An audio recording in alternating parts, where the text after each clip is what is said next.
안녕하십니까. 부동산 마스터 아론TV입니다. 오늘은 법원 경매 강좌 25번째 권리분석으로는 네 번째인 소멸인수주의와 대위변제 문제를 보도록 하겠습니다.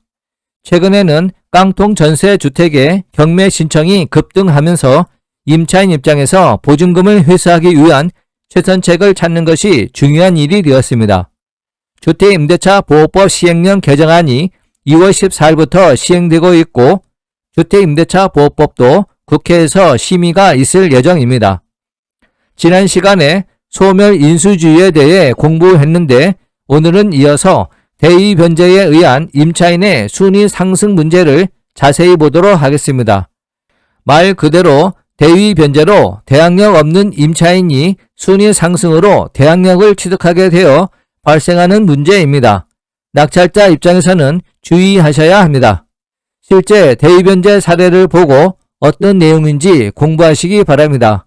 다음 시간에는 대위변제 시 낙찰자의 대응 방안을 공부하게 될 것입니다.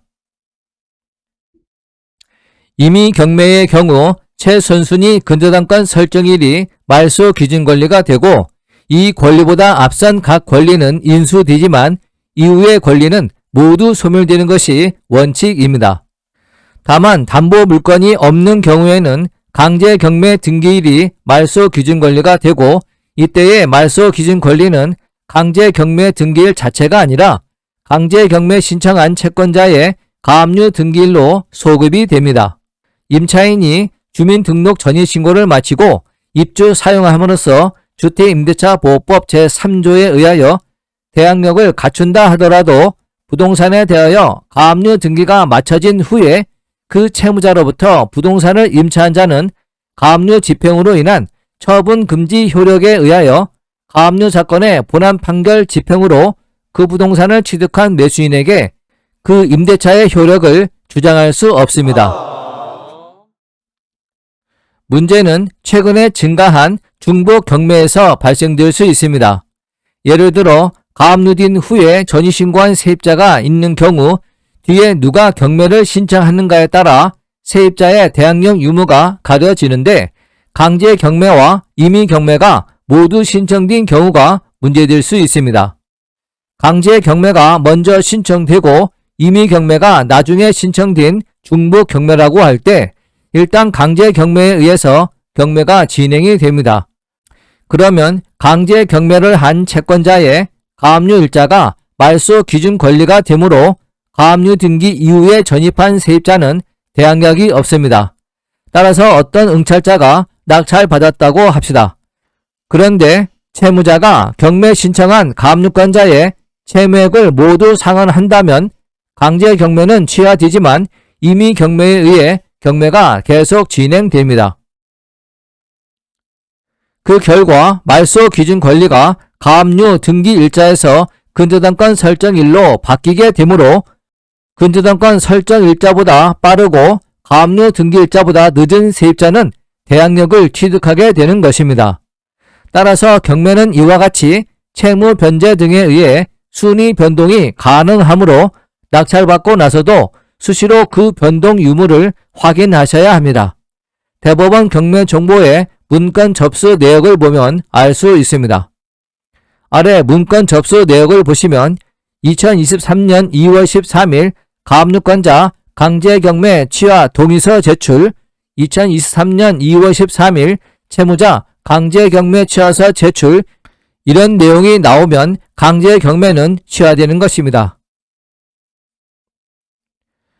말소 기준권리 찾는 방법 첫 번째는 경매 신청인이 근저당권자인 경우입니다.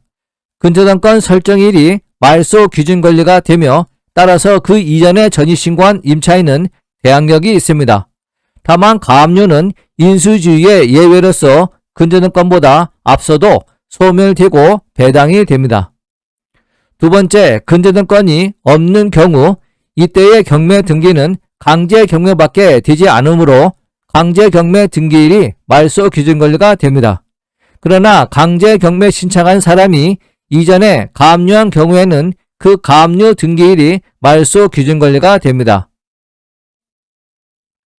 세 번째로 근저당권이 있지만 가압류한 가압류권자가 나중에 채무명의를 득하여 강제 경매 신청한 경우입니다. 이때에는 근저당권이 가장 앞서는 경우 근저당권이 말소 기준 권리가 되지만 근저당권보다 먼저 가압류한 자가 나중에 채무명의를 득하여 강제 경매 신청한 경우에는 강제 경매를 신청한 가압류 등기일이 말소 기준 권리가 됩니다. 따라서 근저당권보다는 앞서지만 강제 경매 신청권자인 가압류보다 늦은 세입자는 대항력이 없게 됩니다. 이러한 경우가 문제가 되겠는데 네 번째는 3번과 같은 경우 세입자가 강제 경매 신청한 가압류권자의 채무액을 대신 갚게 되면 대항력을 취득하게 되므로 낙찰자가 임차보증금을 인수해야 합니다. 최근에는 강제 경매와 임의 경매가 중복 신청되는 경우가 많습니다. 이때에는 먼저 경매 신청된 경매에 의해 경매가 진행되지만 대의변제하면 모든 경매가 취소되는 것이 아니라 다른 경매 신청된 사건으로 계속 진행되므로 주의하셔야 합니다. 예를 들어 3번의 경우 강제 경매가 진행되어 세입자가 대항력이 없으므로 낙찰받았으나 나중에 세입자가 그 가압류 채권을 대의변제하면 강제 경매는 취소되지만 임의 경매가 이어서 진행되므로 말소 기준 권리는 근저당권이 되고 세입자는 순위 상승 법칙에 의해 대항력을 취득하게 되는 것입니다. 따라서 중복 경매 신청된 경우에는 대의변제 여부를 잔금 납부일까지 각각 단계마다 주의 깊게 살펴봐야 합니다. 대의변제 실제 사례입니다. 2013년 12월 30일 서울 동부지방법원에 입찰해 나온 물건입니다. 소재지는 광진구 자영동 부영빌라입니다. 이 사건은 2번 유찰되고 3회차 매각 기일과 그 후 재매각 기일에서 총 3번씩이나 낙찰된 바 있으나 모두 대금을 미납하여 재매각된 사건입니다. 감정가는 2억 2천만 원이고 최저가는 5,767만 2천 원으로 감정가 대비 26%입니다. 법원 매각 물건 명세서 비고란에 선순위 근저당권 말소로 인하여 배당 요구 종기 후 권리 신고를 한 임차인의 전입일자가 최선순위 근저당권 설정일보다 빠름이라고 되어 있습니다. 대법원 문건 처리 내역에 따르면 2012년 6월 29일자 임차인이 참고자료 제출했다는 사실도 확인할 수 있습니다.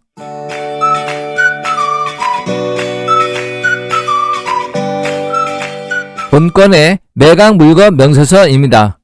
임차인은 대항력이 있고 확정일자를 받아 우선 변제권도 있는데 배당 요구는 하였습니다.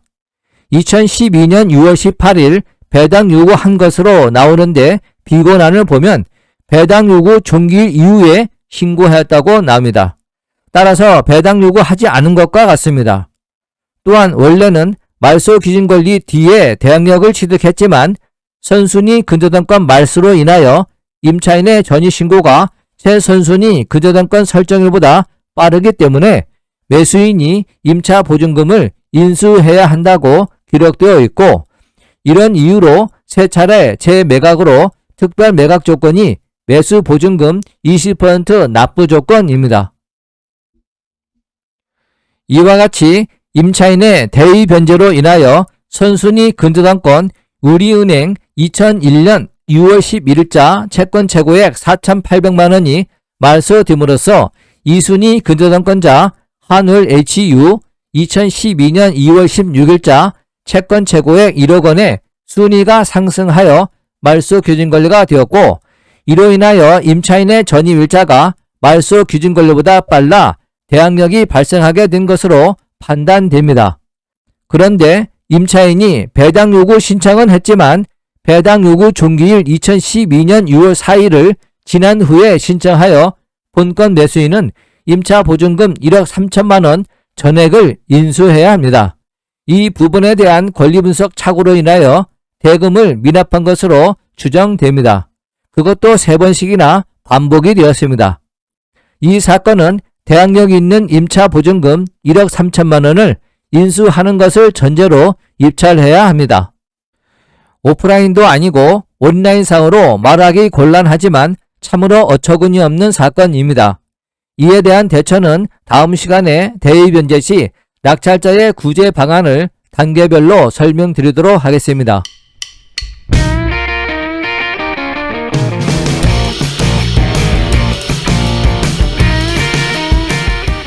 본 강좌가 유용했다면 구독과 좋아요 꾹 눌러주시고 궁금한 점은 댓글을 남겨주시기 바랍니다. 감사합니다.